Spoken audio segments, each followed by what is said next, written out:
இயக்குனர் சங்கர் தனது படங்கள் ஒவ்வொன்றிலும் சமூக கண்ணோட்டத்தை பதிய வைத்தவர். பரப்பிலிருந்து இறப்பு வரைக்கும், பிரசவாஸ்பத்திரியில் இருந்து சுடுகாடு வரைக்கும் லஞ்சம் லஞ்சம் லஞ்சம் லஞ்சம்.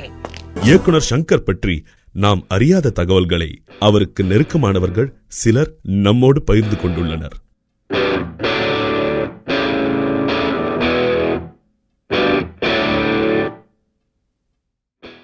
இந்தியா கிளிட்ஸ் நேயர்களுக்கு வணக்கம். சங்கர் சார் நான் பாய்ஸ் அன்னின்னு ஒர்க் பண்ணியிருக்கேன். பேசிக்காக ஃபிலிம் இன்ஸ்டியூட்டில் ஜாயின் பண்ணுறதுக்கு முன்னாடியே சங்கர் சாரோட படங்கள் அப்படின்றது எனக்கு அப்போ ஒரு தாக்கம் இருந்துச்சு. ஏன்னா ஒரு நார்மல் பயங்கர நான் ரஜினி சார் ஃபேன். ஒரு நடிகருக்கு இந்தளவுக்கு ஒரு தீவிர ரசிகராக இருந்துட்டு ஒரு இயக்குனருக்கு ரசிகனாக இருந்தேன்னா அது சங்கர் சார் தான். ஸோ அப்படி இருக்கும்போது அவர்கிட்ட நம்ம சேரும்போது நம்ம தயார்படுத்திக்கணும் அப்படின்னு சொல்லிட்டு தான் ஒரு பேசிக்காக ஃபிலிம் இன்ஸ்டியூட்டாக இருக்கும். அதுக்கப்புறம் அவர் எக்ஸாம் வைப்பார்.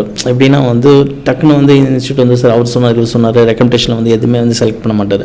அப்படி இருக்கும்போது நான் இன்டர்வியூ அட்டன் பண்ணும்போது ஒரு 80 கேண்டிடேட்ஸ் இருந்தாங்க. எல்லாத்துக்கும் கான்செப்ட் சொல்லி ஒரு ரிட்டன் கான்செப்ட்னு சொல்லி பண்ண சொன்னாங்க. ஸோ அதில் ஒன் ஆஃப் த பர்சனாக நான் ரீச் ஆகி அதுக்கப்புறம் டைரக்ட் இன்டர்வியூ வச்சாங்க. அப்போ அந்த ஒரு மூமெண்ட் தான் இன்னைக்கு வரைக்கும் எனக்கு மறக்க முடியாது. ஏன்னா திடீர்னு ஒரு பெரிய டைரக்டர்கிட்ட நம்மளுக்கு கிடைக்கிறதோட இவர்கிட்ட தான் ஜாயின் பண்ணோம் அப்படின்னு ஃபுல் மைண்ட் செட்டு இருந்து அவர்கிட்ட கரெக்டாக நாளையிலேருந்து நீ ஜாப் கோ அப்படின்னு சொல்லும்போது உண்மையிலேயே ஒரு பெரிய சந்தோஷமான விஷயம். எக்ஸாக்டாக எக்ஸாம் எழுதுக்கப்புறம் நம்ம ஒன்ஸ் டைரக்ட் இன்டர்வியூ கூப்பிட்டாரு. அப்போ ஜென்ரலாக ஒரு 10 minutes பேசினார். ரீசன் என்ன படம் பார்த்தீங்க, இது டைரக்ட் பிடிக்கும் அப்படின்னு கேட்டார். அப்போ சேது படம் இருந்ததுனால நான் டைரக்ட் பாலா சாரும் எனக்கு பிடிச்சிருந்துச்சு சார் அப்படின்னா. அப்போ ஏன் நீங்கள் டைரக்ட் பாலா சார்ட்டு சேரலாம்ல அப்படின்னா, இல்லை சார் எனக்கு நான் கூட ஜாயின் பண்ணால் தான் எனக்கும் கற்றுக்க முடியும், உங்களுக்கும் யூஸ்ஃபுல்லாக இருக்க முடியும் அப்படின்னு எனக்கு நம்பிக்கை இருக்குது. அதனால தான் நான் உங்கள்கிட்ட ஜாயின் பண்ணிட்டு இருந்தேன் அப்படின்னு நான் சொன்னேன். ஸோ அதுதான் கேட்டுட்டு அந்த மாதிரி அவர் சின்ன சின்ன விஷயங்கள் அவருக்கு அப்ரிஷியேட் ஆனதுனால அவர் மெயினாக சொன்னது மெயின் எனக்கு ஃபஸ்ட்டு டிசிப்ளின் தான், அதுதான் ஃபஸ்ட்டு அப்படின்னு சொன்னார். ஸோ அந்த ஒரு விஷயத்தில் நான் அப்படி கன்டினியூ பண்ணேன். ஏன்னா இன்றைக்கி சில டைரக்டர்ஸ்லாம் ஒர்க் பண்ணும்போது எக்ஸாக்டாக சில விஷயங்கள்லாம் ஷேர் பண்ணிக்க மாட்டாங்க. என்ன சீன் எடுக்க போகிறோம், என்ன இது பண்ணிக்க போகிறோம் அப்படின்றது ஒரு டிஸ்கஷனாக இருக்கட்டும், ஷூட்டிங் டைம் இருக்கட்டும், மற்ற சைடு. ஆனால் அந்த டைமில் Shankar sir each and every அந்த அசோசியேட்டாக இருந்தது மட்டும் பார்த்தாமல் லாஸ்ட் அசிஸ்டன்ட் வரைக்கும், ஏன்னா அந்த பாய்ஸில் லாஸ்ட் அசிஸ்டண்ட்டு இருந்தாலும் ஈச் அண்ட் எவ்ரி ஸ்டெப் படத்தோட மூவ்மெண்ட் தெரிஞ்சுக்கணும் அப்படின்னு ஆசைப்படுவார். அந்த ஒரு ரெஸ்பான்சிபிலிட்டி, அந்த ஒரு அவர் கொடுத்த அந்த ஒரு என்கரேஜ்மெண்ட் தான் இந்தளவுக்கு சீக்கிரமாக அந்த 2 படத்துலேயும் நிறைய விஷயங்கள் என்னால் கற்றுக்க முடிஞ்சது. மெயின் அவருக்கு ஃபஸ்ட்டு நீங்கள் ஜென்டில்மேன் பார்த்தீங்கன்னா இன்றைக்கி தான் அவர் ரஜினி சார், கமல் சார் அப்படின்னு போடுறாரு. ஃபஸ்ட்டு ஜென்டில்மேன் அப்படின்னு பார்க்கும்போது அன்னைக்கு இருக்க இதுக்கு அர்ஜுன் ஒரு அப்கமிங் ஆர்டிஸ்ட் அப்படின்றது தான். ஸோ அப்போ பார்க்கும்போது அவர் என்றைக்குமே ஸ்கிரிப்ட் பலமாக நம்புறவர். ஸோ ஒன்ஸ் ஏன்னா ஆர்டிஸ்ட் மைண்டில் வச்சுட்டும் ஸ்கிரிப்ட் பண்ணுவார், ஸ்கிரிப்டை மைண்டில் வச்சுட்டு அதுக்கப்புறம் அந்த ஆர்டிஸ்ட்டை செலக்ட் பண்ணுறது. ஸோ அப்படி இருக்கும்போது அவருக்குள்ள ஒரு சின்ன ஒரு உந்துதல், ஏன்னா பாய்ஸ் அவர் பண்ணும்போதே ஃப்ரெஷ்ஷான ஆர்டிஸ்ட் வச்சு தான் அந்த படம் போகணும், இது டோட்டலாக என்னோடய ஜானர்லேருந்து வேறு மாதிரியான சப்ஜெக்ட் அப்படின்றது அவர் டிசைட் பண்ணி பண்ணுது. ஸோ அப்போ போகும்போது அவருக்கு ஃபுல் நம்பிக்கை, ஏன்னா இந்த ஸ்கிரிப்ட்டுக்கு ப்ளஸ்ஸே ஃப்ரெஷ்ஷான ஆர்டிஸ்ட் தான் அப்படின்னு. ஸோ அந்த நம்பிக்கை தான். ஸோ இது ரஜினி சார் படம்னா தன்னையும் லூஸ் பண்ணக்கூடாது, அது அவருக்கு அவரோட படமாக இருக்கணும், அதே மாதிரி ரஜினி சார் படமாக இருக்கணும் அப்படின்ட்டு ரொம்ப கான்சியஸாக இருந்தார்.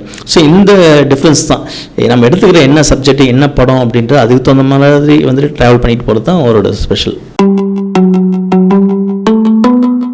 இன்றைக்கி இந்த ஒரு பாயிண்ட் முக்கியமான விஷயம் சொல்ல வேண்டியது என்னென்னா இன்றைக்கி டைரக்டர்ஸ் நிறைய பேர் ஒரு கேஸ்டிங் ஆர்டிஸ்ட்டை செலக்ட் பண்ணதுக்கப்புறம் அவங்களோட ஹேர் ஸ்டைலில் கான்சன்ட்ரேட் பண்ணுறதா இருக்கட்டும், அவங்களுக்கு என்ன மாதிரி காஸ்டியூம்ஸு, சாங்கில் என்ன காஸ்டியூம்ஸு, பேக்ராப் எந்த மாதிரி ஒன்று கொடுக்கணும் அப்படின்னு இன்றைக்கி நிறைய படங்களில் ஒரு ஃபுல் மாஸ் என்டர்டெயின்மெண்ட் மூவியில் ஃபாலோ பண்ணிகிட்ருக்காங்க. இதுக்கு பேஸ் ஸ்டார்டிங் யார் அப்படின்னு பார்த்தீங்கன்னா நான் பக்கத்தில் இருந்தனால சொல்ல முடியும், கண்டிப்பாக சங்கர் சார் தான். ஏன்னா ஸ்டார்டிங் அவர் தான் ஈச் அண்ட் எவ்ரி திங் இந்த படத்தில் சாங்க்கு இந்த ஆர்டிஸ்ட்க்கு எந்த மாதிரி ஹேர் ஸ்டைல் கொடுக்கலாம், ஹீரோயினுக்கு எந்த மாதிரி ஹேர் ஸ்டைல் கொடுக்கலாம், மேக்கப் எப்படி கொடுக்கலாம், காஸ்டியூம் எந்த மாதிரி கொடுக்கலாம், ஒரு வெரைட்டி இருக்கணும், 5 சாங்க்கு ஒரு வெரைட்டி இருக்கணும் அப்படின்ற ஈச் அண்ட் எவ்ரி திங் ஒரு சாங்க்கு இந்தளவுக்கு ஒரு டயட் இன்புட் உள்ளே இருக்குமா அப்படின்றது அதுக்கப்புறம் தான் நிறைய பேர் கண்டிப்பாக நான் சொல்லுவேன், ஒரு நிறைய பேர் அதுக்கப்புறம் தான் ஃபாலோ பண்ணாங்க அப்படின்ற ஒரு விஷயம் சொல்லுவேன். ஸோ அந்த ஒரு விஷயம் credit full and full Shankar sir தான் போகும். பேசிக்காக பார்த்திங்கன்னா எந்த ஒரு இயக்குனருக்குமே வந்து சமூகத்து மேலே வந்து ஒரு கோவம் இருக்கணும், அப்போ தான் வந்து ஒரு சரியான படைப்பை வந்து கொடுக்க முடியும் அப்படின்னு சொல்லுவாங்க. ஸோ சில பேர் வந்து என்டர்டெயின்மெண்ட் அப்படின்னு கொடுக்குறாங்க. ஸோ சங்கர் சாருக்கு வந்து என்னதான் வந்து ஆல் ஆடியன்ஸ் ஏபிசி வந்து கரெக்டாக எல்லா ஆடியன்ஸும் வந்து கவர் பண்ணணும், அந்த ஈச் இன்க்ரீடியன்ஸ் வந்து கொடுக்கணும் அப்படின்னு ஆசைப்பட்டாலும் வந்து பேசிக்காக வந்து இந்த படத்தில் நம்ம என்ன சொல்ல போகிறோம் அப்படின்றத ரொம்ப கான்சியஸாக இருப்பார். ஸோ அந்த மாதிரி தான் வந்து அந்த சோஷியல் இஷ்யூ தான் வந்து அவர் வந்து சோஷியல் இம்பாக்ட் வந்து கொடுக்கணும் ஆடியன்ஸ்க்கு அப்படின்றது தான் அவரோட தாட்டாக இருக்குது. அது வந்து பேசிக் ஒரு நேச்சர் அப்படின்றது நான் சொல்லுவேன். அது எல்லாருமே கேட்பாங்க, சங்கர் சார்ட்டு நான் பேசிக்காக ஒர்க் பண்ணதுனால வந்து சங்கர் சார்ட்டு வந்து என்ன கற்றுக்கிட்டீங்க, அவர் எப்படி கதை ஸ்கிரிப்ட் அப்படின்றது. ஆனால் வந்து எல்லாத்துக்கும் மீறி வந்து இன்றைக்கி வரைக்கும் நான் வந்து அவர்கிட்ட வந்து ஃபாலோ பண்ணணும்னு நினைக்கிறது என்னென்னா வந்து ஒரு சக்ஸஸ்ஃபுல் பர்சன் வந்து அவனோட டெய்லி லைஃப்பில் வந்து ஒரு மார்னிங்லேருந்து நைட் வரைக்கும் என்னென்ன ஃபாலோ பண்ணுவார் அப்படின்றது, அதாவது அவே ஃப்ரம் சினிமா அப்படின்றது பார்த்திங்கன்னா வந்து அவர் எக்ஸாக்டாக வந்து அவர் வந்து ஃபாலோ பண்ணுவார் ஒரு விஷயம். ஈச் அண்ட் எவ்ரி திங் வந்து நான் ஃபார் எக்ஸாம்பிள் வந்து இப்போ ஷூட்டிங் வந்து அவுட்டோர் லொக்கேஷனாக இருந்துச்சுன்னா நாளைக்கு என்னென்ன விஷயங்கள் ரெடி பண்ணி வைக்கணும் அப்படின்ட்டு வந்து நோட்ஸ் எடுத்துப்பார். சின்ன எக்ஸாம்பிள் டோட்டலாக. ஸோ அவங்க கீழே இருக்கவங்க வந்து எப்படி ட்ரீட்மெண்ட் பண்ணணும் அப்படின்னு வந்து கரெக்டாக வந்து ஃபாலோ பண்ணுவார். அது ஆஃபீஸ் பாயாக இருக்கட்டும், அசிஸ்டன்ஸாக இருக்கட்டும், அசிஸ்டன்ட் எந்த மாதிரி ஒர்க் கொடுக்கணும், ஆஃபீஸ் பாய்க்கு எந்த மாதிரி ஒர்க் கொடுக்கணும், எந்த மாதிரி கேட்டகரி யார் யாருக்கு அப்படின்றது கரெக்டாக டிசிப்ளினாக வந்து அவங்களுக்கான மரியாதையும் கொடுப்பார். அதே நேரத்தில் வந்து கரெக்டாக வந்து செக்ரேட் பண்ணியிருப்பார். ஸோ இந்த மாதிரி சின்ன சின்ன விஷயங்களே வந்து ஒரு சக்ஸஸ்ஃபுல் பர்சன் வந்து எந்த மாதிரி கீப் அப் பண்ணணும் அப்படின்னு நினச்சிட்டு பண்ணுறது. இதை ஃபாலோ பண்ணவே போதும். ஏன்னா ஃபஸ்ட்டு வந்து face is index of mind அப்படின் போது பேசிக் இந்த ஃபங்க்ஷனாலிட்டி இருக்கட்டும், அந்த மாதிரி இருக்கிறது எல்லாமே கீப் அப் பண்ணுறது வந்து இதை ஃபாலோ பண்ண போதும்னு நினைக்கிறேன். அதுதான். அது ஆக்சுவலாக வந்து நான் வல்லினம் படத்துலேயே வந்து ஜென்ரலாக வந்து கேட்டேன்.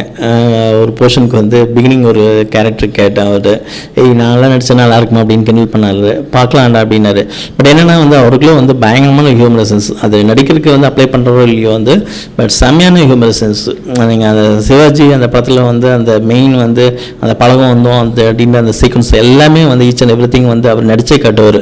ஸோ அந்த ஒரு விஷயத்தை வந்து பார்க்குற ஒரு வாய்ப்பு வந்து ஒரு பாக்கியம் வந்து எங்களுக்கு கிடச்சிருக்கு. ஏன்னா அந்த மாதிரி ஃபுல் அண்ட் ஃபுல் ஸோ அவ்வளோ ஹியூமரஸாக வந்து பேசுவார். டோட்டலாக சாங்ஸில் பார்க்குறதுனா சாங்ஸில் வந்து ஈச் அண்ட் எவ்ரி திங் வந்து அந்த டியூனாக இருக்கட்டும், அது மெருகத்ததாக இருக்கட்டும், லிரிக்ஸில் வந்து வேர்ட்ஸ் இன்புட் இருக்கட்டும், அது வந்து ஃபுல் அண்ட் ஃபுல் வந்து அந்த என்விரான்மெண்ட்டை வந்து காமிப்பார். அது வந்து சங்கர் சார் வந்து பக்கத்தில் இருந்தனால எனக்கு வந்து நான் ரசிக்க முடிஞ்ச ஒரு விஷயம். அதுதான். முன்ன பின்ன பழக்கம் இல்லாதவங்களுக்கு பொண்ணை கொடுக்க மாட்டோம்னு அதனால தான் நாங்கள் பழக வந்தோம். வாங்க பழகலாம். பழக வந்தோம், கிழக வந்தோம், பொண்ணெல்லாம் கிடையாது, போங்க. ஃபஸ்ட்டு வந்து ஏன்னா நான் அவட்ட வந்து 2 படம் தான் வந்து அசிஸ்டண்ட்டாக ஒர்க் பண்ணேன். ஸோ அப்படி இருக்கும்போது வந்து ஒரு சின்ன வந்து ஒரு 2 படம், ஏன்னா அவர் பொறுத்த வரைக்கும் எக்ஸ்பீரியன்ஸ் வந்து ரொம்ப நம்புறவர். ஏன்னா இன்றைக்கி வந்து நிறைய ஷார்ட் ஃபிலிம் டைரக்டர்ஸ் வந்து நிறைய படம் பண்ணாலும் வந்து அப்போ வந்து ஒரு 2 ஃபிலிம் ஒர்க் பண்ணிவிட்டு ஒரு எக்ஸ்பீரியன்ஸ் வந்து எந்தளவுக்கு இருக்கும் அப்படின்றது வந்து ஒரு சின்ன ஒரு சஸ்பெக்ஷன் இருந்துச்சு. ஸோ கதை கேட்டுட்டு ஸ்கிரிப்டை ஃபுல்லாக படித்து பார்த்துட்டு இதில் வந்து எனக்கு வந்து ஒரு 2 சீன் வந்து ஷூட் பண்ணி காமி, ஏன்னா வந்து எக்ஸிக்யூஷன் வந்து எந்தளவுக்கு இருக்குது அப்படின்றது நான் தெரிஞ்சுக்கணும் அப்படிங்க. ஸோ அந்த 2 சீன் வந்து நான் ஷூட் பண்ணேன் அவரோட எக்ஸ்பென்சஸில். அது பண்ணதுக்கு அப்புறம் தான் வந்து அவருக்கு வந்து ஃபுல் வந்து கேரண்டி ஆச்சு. டோட்டலாக ஓகே, கதை வந்து தெளிவாக ஸ்கிரிப்ட் சூப்பராக சொல்லிட்டான், ரொம்ப நல்லா இருந்துச்சு. ஏன்னா வந்து அந்த ஸ்கிரிப்ட் படிக்கும்போது வந்து அந்த இடத்துல வந்து குட் போட்டுப்பார். எப்படி வந்து ஹெட் மாஸ்டர் ஒரு டீச்சர் வந்து நம்மளுக்கு வந்து எக்ஸாம் பேப்பர் வந்து கரெக்ட் பண்ணி குட் போட்டால் நம்மளுக்கு எப்படி பிடிக்குமோ அந்தளவுக்கு ஒரு சந்தோஷம் இருந்துச்சு. ஸோ அந்த ஒரு சந்தோஷம் வந்து ஸ்டெப் பை ஸ்டெப்பாக வந்து அந்த ஷூட் பண்ணி கொடுத்ததுக்கப்புறமா வந்து ஃபுல் ஃப்ளெஜ்டாக வந்து ஓகே நீங்கள் வந்து ஷூட்டிங் போகலாம் அப்படின்னு ஒரு விஷயம் சொன்னார். ஸோ அது வந்து ஈச் அண்ட் எவ்ரி ஸ்டெப்பை வந்து அந்த ஸ்பெண்ட் பண்ணது வந்து எனக்கு ரொம்ப பிடிச்சிருந்துச்சு ஒரு விஷயம். ஏன்னா இன்றைக்கி இருக்க ஒரு ப்ரொடியூசர், ஏன்னா ஈரம் படம் வந்து இன்றைக்கி வந்து வெளில வந்திருக்குன்னா வந்து ஒன்று நாள் வந்து அந்த ஓகே வெளில வந்திருக்குன்னா ஒரு டைரக்டர் ஒரு ப்ரொடியூசராக இருந்ததுனால மட்டும்தான் வந்து அந்த படம் வந்து ஸ்கிரிப்ட் வந்து வெளியில் வந்து ஒரு எக்ஸ்பெரிமெண்டலான ஒரு படம் இந்தளவுக்கு வெளில வந்து ரீச் ஆகி ஹிட் ஆகிருக்கு. ஸோ அந்த மாதிரி ஒரு ப்ரொடியூசர் வந்து இல்லைன்னா வந்து அந்த படம் வந்து வந்திருக்காது. ஸோ அந்த விதத்தில் நான் வந்து இன்றைக்கும் சரி என்றைக்கும் சரி வந்து சங்கர் சாருக்கு நான் கடமைப்பட்டிருக்கேன். இப்போ சொல்லுங்க வாசு. அப்ப எல்லாத்துக்கும் காரணம் பாலா. முதல்ல அவனை கொல்ல வேண்டியதானே?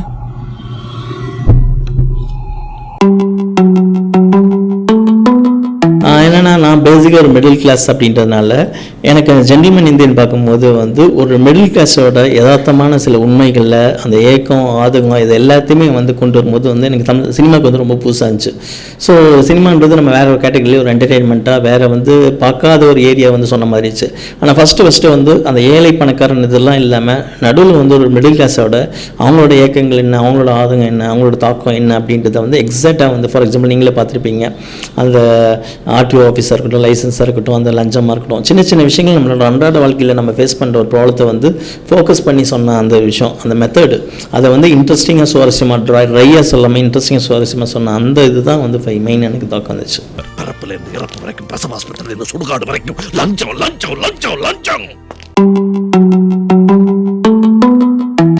ஹை வந்து ஏன்னா சேம் வந்து ஆஸ்கர் பேனலில் வந்து பண்ணது, அது எனக்கு ஒரு சந்தோஷமான விஷயந்தான். இன்றைக்கி வந்து நான் கேள்விப்பட்டதில் வந்து ஃபுல்லாக முடிச்சிட்டாரு. ஏன்னா இது வரைக்கும் எந்த படம் ஷூட்டிங் வந்து இந்தளவுக்கு ஃபாஸ்ட்டாக முடிச்சிருப்பாரான்னு தெரில.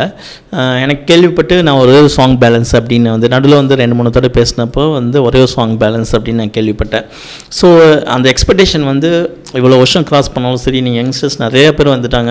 அப்படி இருந்தாலும் சங்கர் சாருக்கான ஒரு எக்ஸ்பெக்டேஷன் இன்றைக்கி வந்து அவர் மட்டுமே நம்பி வந்து அந்த ஐ அப்படின்ற ஒரு படம் வந்து ஒரு எக்ஸ்பெக்டேஷன் இருக்குது. அது வந்து உண்மையிலே ஒரு பெரிய எக்ஸ்பெக்டேஷன். நானும் வந்து ஏன்னா இது வரைக்கும் வந்து சங்கர் சாரில் ஒர்க் பண்ணதுக்கப்புறம் வந்து சங்கர் சாரோட வந்து முழுமையாக நான் பார்க்க மிஸ் பண்ணிட்டேன். ஏன்னா அவர் கூட ஒர்க் பண்ணதுனால வந்து அவருக்கான ஒரு படம் அப்படின்னு நான் பார்க்க மிஸ் பண்ணேன். இன்றைக்கி வந்து ஐ படத்தை வந்து நானும் வந்து ஒரு ஆடியன்ஸாக வந்து நான் ரசிக்க ரொம்ப வெயிட் பண்ணிகிட்ருக்கேன். அதுதான் இயக்குனர் ஷங்கரின் நீண்ட நாள் உழைப்பான ஐ திரைப்படம் வெற்றியடைய உளமாற வாழ்த்துகிறது இந்தியா கிளிட்ஸ்.